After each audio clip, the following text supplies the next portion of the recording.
नमस्कार, आप देख रहे हैं उत्तर प्रदेश टाइम्स और मैं हूं आपके साथ ज्योति मिश्रा। आइए नजर डालते हैं आज की 7 बजे की 7 बड़ी खबरों पर।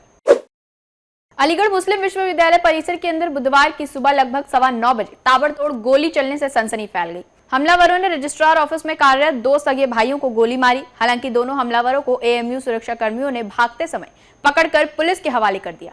घायलों को जेएन मेडिकल कॉलेज के इमरजेंसी में भर्ती कराया गया है। कुलपति प्रोफेसर नईमा खातून और प्रॉक्टर प्रोफेसर वसीम अली ने अस्पताल पहुंचकर घायलों की स्थिति की जानकारी ली। आपको बता दें कि विश्वविद्यालय के परिसर के अंदर मिंटो चौराहा कब्रिस्तान के पास 2 हमलावरों ने लक्ष्य कर तमंचे से 3-4 राउंड फायर झोंक दी। मोहम्मद नदीम के कमर में गोली लगी, जबकि मोहम्मद कलीम के सिर को जख्मी करते हुए गोली निकल गई। अचानक गोली चलने से एएमयू कैंपस में हड़कंप मच गया। दिल्ली के पटेल नगर में यूपीएससी की तैयारी कर रहे गाजीपुर के नीलेश राय की करंट लगने से मौत हो गई। वो 3 साल से सिविल सेवा परीक्षा की तैयारी कर रहा था और तीसरी बार में उसने प्रीलिम्स में सफलता भी हासिल कर ली थी। मृतक युवक की दादी ने बताया कि उसने बेंगलुरु से बीटेक किया था और दिल्ली में रहकर नौकरी के साथ साथ तैयारी कर रहा था। 2 बहनों में अकेला भाई था। मृतक के परिजनों ने इस हादसे में जिम्मेदार लोगों पर कार्रवाई की मांग की है। नीलेश के पिता गाजीपुर में ही वकील हैं, जबकि मां इंटर कॉलेज में टीचर है। सरकारी कार्य में लापरवाही बरतने वाले अधिकारियों और कर्मचारियों पर सीएम योगी का एक्शन जारी है। हाल फिलहाल में ही योगी सरकार के जनपद चित्रकूट के अंतर्गत स्कूली बस का फिटनेस प्रमाण पत्र जारी करने में लापरवाही पर एक्शन लेते हुए जिले के संभागीय निरीक्षक को तत्काल प्रभाव से निलंबित कर दिया गया, जबकि सहायक संभागीय परिवहन अधिकारी के विरुद्ध भी अनुशासनात्मक कार्रवाई की गई। उल्लेखनीय है कि सीएम योगी ने सभी अधिकारियों को निर्देश दिया है कि सरकारी कार्यों में किसी भी तरह की हीला हवाली न की जाए। खासतौर पर भ्रष्टाचार और लापरवाही बरतने वाले अधिकारियों और कर्मियों पर सीएम योगी ने जीरो टॉलरेंस नीति के तहत सख्त कार्रवाई के स्पष्ट निर्देश दिए हैं। समाजवादी पार्टी से बगावत करने वाले और धोखा देने वाले नेताओं को लेकर पार्टी अध्यक्ष अखिलेश यादव का सख्त बयान सामने आया है।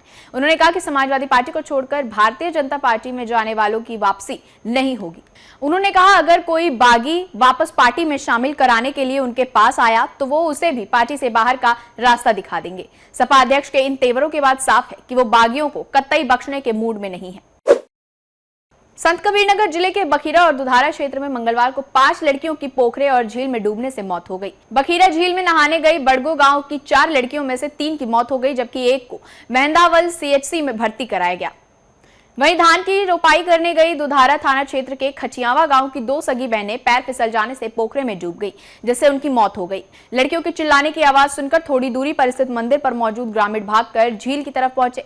ग्रामीणों के पहुंचने तक एक लड़की बचाने की गुहार लगा रही थी। चारों को झील से निकालकर सीएचसी मेहंदावल में ले जाया गया, जहां डॉक्टरों ने मीनाक्षी पायल और अर्चना को मृत घोषित कर दिया, जबकि काजल को भर्ती कराया गया है।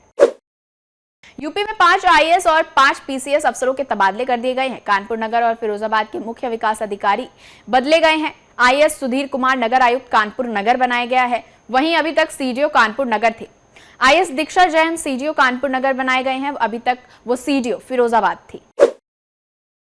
यूपी में कासगंज के नरौरा बैराज से गंगा में 86,000 क्यूसेक पानी छोड़े जाने के बाद 24 घंटे में नदी का जलस्तर 40 सेंटीमीटर बढ़ गया है। नदी में उफान के साथ ही प्रशासन ने गंगा घाटों पर सतर्कता बढ़ा दी है। बरौना गांव पर भी एसडीआरएफ के जवानों के द्वारा बाढ़ से लोगों को बचाने का मॉक ड्रिल किया जाएगा। मंगलवार को नरौरा बैराज से छोड़ा गया पानी सोरो के लहरा घाट से होकर गुजरना शुरू हो गया है। पटियाली क्षेत्र में गंगा इस समय उफान पर है। फिलहाल इस बुलेटिन में इतना ही। यूपी से जुड़ी तमाम बड़ी खबरों के लिए देखते रहिए उत्तर प्रदेश टाइम्स। धन्यवाद।